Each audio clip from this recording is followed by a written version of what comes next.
Hello, and welcome to the Lessons Unlocked podcast. I'm your host, Colleen McCracken. I've been looking for ways to increase music education accessibility, and I believe this podcast can make a difference. The Lessons Unlocked podcast uses a virtual platform to engage with student musicians through masterclass-style instruction. Students may submit a recording of their playing for in-depth feedback to be shared with all listeners. This way, students who submit can get feedback, and any other student with access to the podcast can learn from the masterclass. There's also a Q&A section to the podcast, so please submit any questions that come up for you. Our name to know this week is Georges Barrère. Georges Barrère studied at the Paris Conservatoire with Henri Altez and Paul Taffanel, graduating with the Premier Prix in 1895. In 1895, Taffanel assisted Barrère in establishing the Société Moderne des Instruments Avant, a woodwind chamber music society that was responsible for some 61 new compositions by 40 European composers in its first 10 years. In 1905, Walter Damrosch, eager to acquire French woodwind players, invited Barrère to become principal flutist of his New York Symphony. Barrère held this position, except for 1 year's absence and intermittent short leaves, until 1928. With his silver flute, Barrère quickly revolutionized American flute playing, replacing wood flutes and the heavy German style with the lighter, more flexible, and brilliant French style. By World War I, the French model silver flute had become the standard in the United States. Barrère was a frequent soloist with the New York Symphony, premiering several works, notably the Griffiths poem. In addition to his orchestral work, Barrère soon began playing recitals and chamber concerts. In 1906, he formed the New York Symphony Wind Instruments Club, which evolved into the Barrère Ensemble. He introduced New York audiences to many French works, but he also worked to cultivate a new American repertoire. Barrère bought his first Haynes flute in 1913 and became a prominent spokesman for that company. In 1927, he made news with his acquisition of a gold Haynes, and again in 1935 with the purchase of a platinum flute, the first of its kind in the United States. It was for this flute that Edgar Ferrez wrote Density 21.5, which Barrère premiered in 1936 at Carnegie Hall. Barrère was a key figure in establishing the Paris Conservatoire woodwind tradition in the United States. As part of his New York Symphony contract, he taught at the Institute of Musical Art. In 1931, he joined the faculty at the Juilliard Graduate School, where he founded the Woodwind Ensemble program. Barrère also taught privately. Among his most notable students were Arthur Laura, William Kincaid, Meredith Willson, Carmine Coppola, Francis Blaisdell, Samuel Barron, and Bernard Goldberg. And on top of all of that, Barrère published a set of exercises called the Flutist's Formulae. This week's piece of the week is Density 21.5 by Edgar Ferrez. Edgar Ferrez's Density 21.5, the title of which reflects the density of platinum, was written in 1936 for the inauguration of Georges Barrère's platinum flute. Robert Dick, flutist and composer, said, quote, Ferrez changed the way composers think about a solo voice with this piece. It is the first work to recognize that every individual note on the flute, or any other acoustic instrument, sounds different from all other notes, has an individual timbre. End quote. Ferrez saw music as organized sound, using the elements of timbre, pitch, and intensity to write a piece rather than harmonic relation. There is an excellent recording of Density 21.5 done by Emmanuel Pahoud, available on YouTube and music streaming services. Give it a listen at the end of the episode. This week's organization highlight is the Kansas Flute Society. Inspired by the Kansas state motto, Ad astra per aspera, to the stars through difficulties, this society seeks to provide opportunities for performance, education, mentorship, and community outreach to flutists of all ages and abilities in order to promote pride for the arts across their state. Offerings include a fall and spring flute festival and flute competitions. They also have a teacher directory on their website for anyone in Kansas looking for a flute lesson teacher. Our performer today is Maddie from North Carolina, performing some excerpts for us, and they're going to start with Hagrid's Friendly Bird. Maddie, take it away.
Nice work on this. This is a really tough one.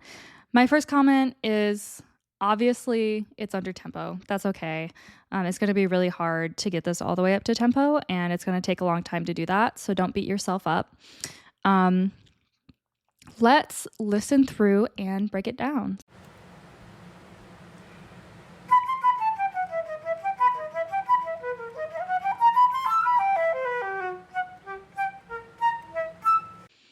So just there in the second measure of this excerpt, measure 130, I think we could have a little bit more of a crescendo. Right now it just sounds like the line is moving up, but it doesn't sound like we have that support behind it, really creating the crescendo effect, leading to the accented C on beat 2. I think that's going to make more of this kind of like flying bird. I picture, I don't know if this is even the right scene of the movie, but I think this is when the bird is flying around the Whomping Willow, something like that. The bird's kind of all over the place, and it's not like it's this eagle soaring. It's this tiny bird, and it's chirping and hopping, and it's a little bit sporadic, to be honest. And I think that adding more of the crescendo and really, really bringing out the contrast of, okay, this line's moving up and it's crescendoing versus, oh, now we're down. Okay, now we're hopping up again. That's going to add a lot more to the character, I think. Let's keep going.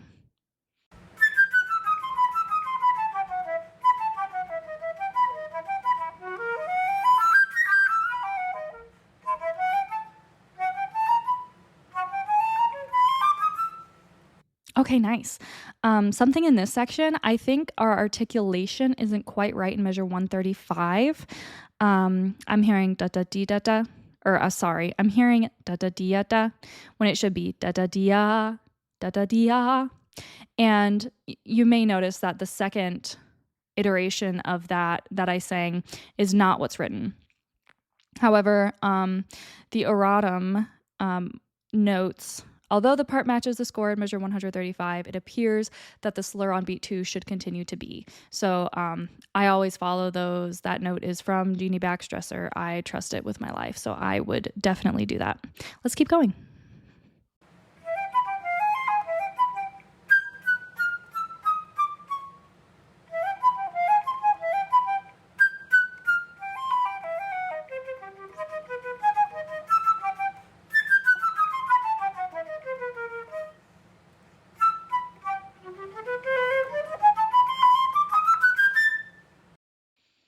Okay, I think we could almost, I don't want to say accent, I would visualize a legato marking over the first notes of those groupings of 3 slurred da da da da da da da da da da da da da da, just to bring out that, hey, we have an interesting articulation pattern.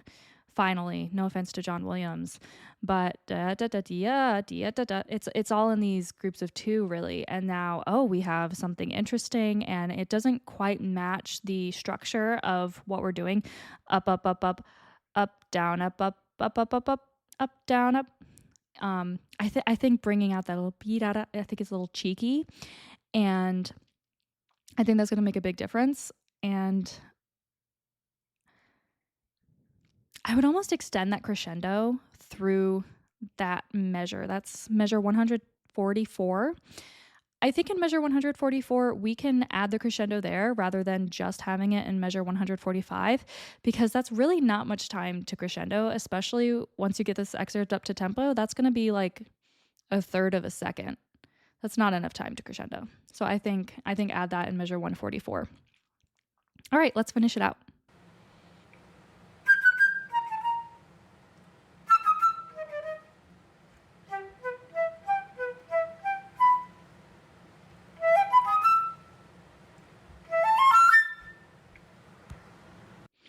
Okay, nice. Again, really good work on this. My final thought is, I think, add maybe 1 or 2 rounds of vibrato on the final note, measure 151, because we're entering the snow fight. And I think use your judgment based on listening to recordings of this. But I think that should be a hair longer. There's not a staccato, there's just an accent, and it's going to come out accented anyway because of the leap from a high E to a high A. So it also says sforzando, and that's not a lot of times sforzando. So what are we going to do to create some kind of depth to almost imitate and fake a sforzando? I think we add just a hair of vibrato. Really great work on this. You have a lovely sound. As you're working this up to tempo, I would isolate measure 134. When I practice this, that's what I have to isolate. It's a really tough measure. Isolate it, go backwards, adding one note at a time very slowly, do different rhythmic patterns, do different articulation patterns. All of those are going to be helpful tools for you in practicing this excerpt. And in order to play something fast, we have to learn it slow. So keep learning it slow, keep working it slow, and eventually it will get up to tempo. All right, that's it for Hagrid. The next excerpt is Symphony Number 4 by Brahms, Movement 4. I'm going to read what Jeannie Baxtresser has written about this solo in her excerpt book. In this wonderful solo of the Romantic period, a large range of dynamics and tonal intensity should be utilized, culminating in the climax in Bar 101. The tone should always be rich but refined, with carefully shaped phrases that support the overall architecture of the entire solo. With that in mind, Maddie, take it away.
Great work on this, Maddie. I can really hear your effort on the appoggiaturas. So really, really excellent work. For our friends who don't know what an appoggiatura is, Merriam-Webster defines appoggiatura as an embellishing note or tone preceding an essential melodic note or tone, and usually written as a note of smaller size. So oftentimes that'll be a grace note. That's what it's referring to. But in this case, it's not. We have all of these lovely appoggiaturas all throughout this solo. So now let's break it down.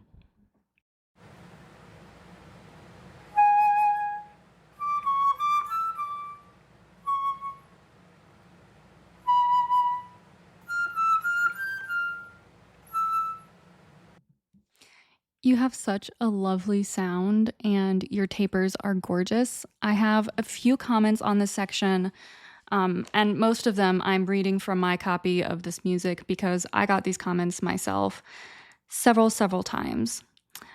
One thing that has been suggested to me was to think of those first 4 measures of the excerpt. Think of those in 9/8.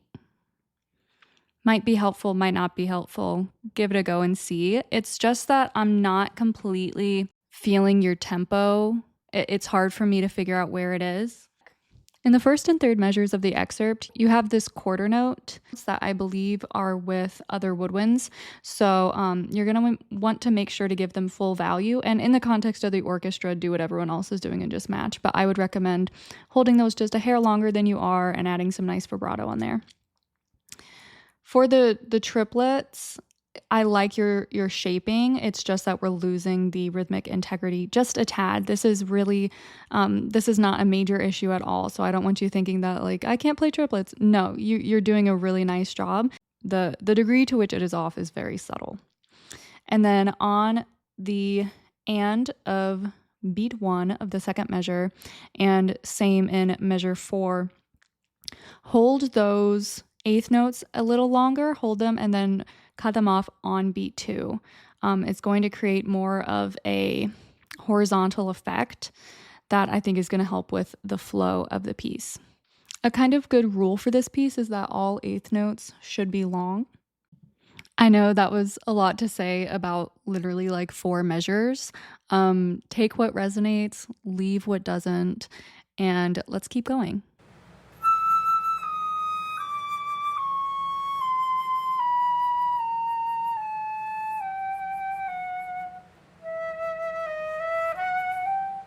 So I respect that you're making a musical decision with, I think, a breath. You're really good at doing quiet breaths, so slay for you on that. But there was a brief pause at the 3-2, which I'm assuming was used to breathe. I wouldn't breathe there. You're kind of interrupting this.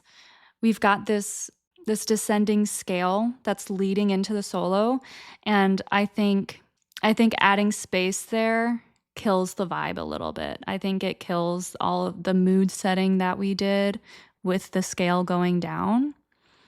However, if you and your teacher full send on that, I completely respect it. But my musical decision would be a no breath there.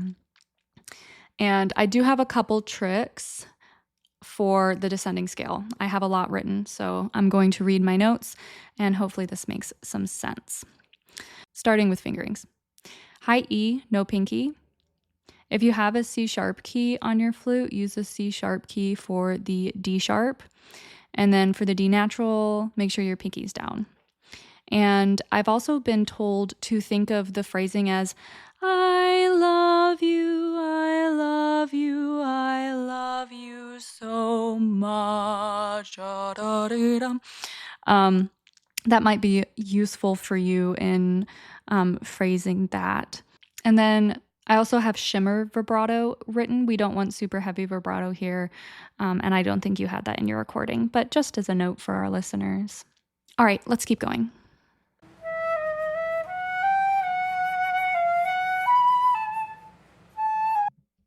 Not to be a stickler on breaths, but I wouldn't breathe there either. I think we want the A to ring into the next A. I actually have a tie between the 2 A's written over that rest there. That's something that was recommended to me. I really like that idea. If you don't like that idea, that's something you can leave, but something to consider.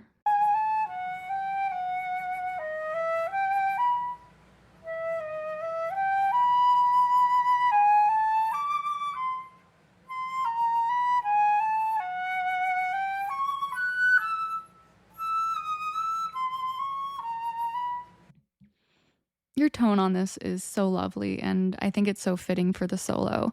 I think in the measure with the high F sharp, I want some more on that high F sharp. I think that you can afford to take some time there.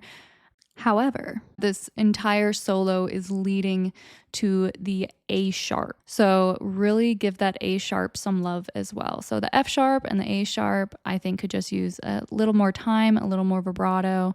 I have love written over the high F sharp, and I also have a note separate from that on the side of my music that says love the F sharp. So I would recommend loving the F sharp. Okay, let's keep going.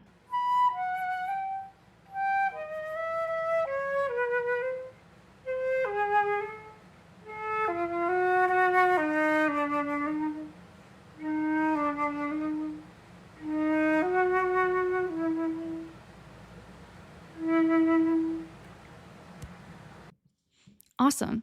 So there's nothing indicating a slowdown as we finish out the last few measures of this excerpt. I have been told in several lessons that I unintentionally slow down. So if you are slowing down intentionally, cool musical decision, but I'm not sure that's what the composer intended. And if you're doing it unintentionally, I'm letting you know that you are doing that. So just practice that with a metronome. And I have to write in my music same tempo to force myself to think about it because, as soon as the nerves come into play, all the metronome work I put in is completely gone. And the last note was lovely as well. So really, really great work on this. This is a very challenging excerpt, and an excerpt that so many people have tons of opinions on. So if anyone disagrees with me, that's totally fine. Comment your opinion so we can all collect more opinions, and then we can make musical decisions, possibly inspired by each other's opinions. But yeah, really good work on this. I'm going to read some other notes that I have written on this excerpt, because I'm not kidding when I say that in my excerpt book, there are words written all over the page. So one thing is keep a copy of the score in the audition book. Good advice. Vibrato equals emotional shading. Start moving flute horizontal before playing. Love the F sharp. Alone in the mountains, enjoying the beauty. Play other orchestral parts. Connected, and that one's underlined. Vibrato on note before the appoggiatura no vibrato on resolution. Phrase with the air, no kicks/accents. Practice with extra eighth notes in rests. Practice the phrasing all on one note. And also, not too slow. All right, there's some advice from, I couldn't even tell you how many people I've played this excerpt for. I've played it for so many people, and every time they're like, wow, I have a lot to say about your performance of this excerpt. And I'm like, holy cow, I thought that I finally understood the excerpt. There's always more to know about it. Again, really great work. Let's move on to the next excerpt. This is Ravel's Mother Goose, Movement 3.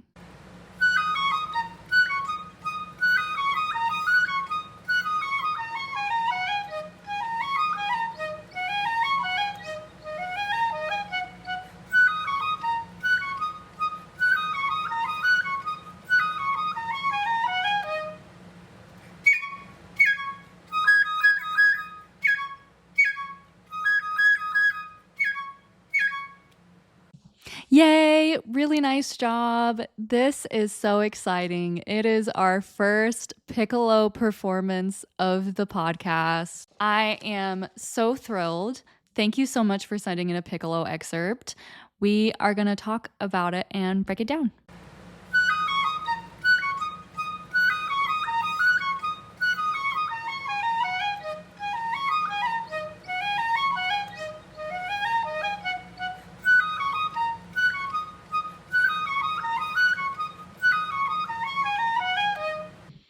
Maddie, that was really lovely. I am going to challenge you to see how fast you can play this accurately, because you nailed it at the tempo you took. And I really think that you are capable of going faster. So I would push yourself a little bit, see what your breaking point tempo is. I bet it's faster than you think.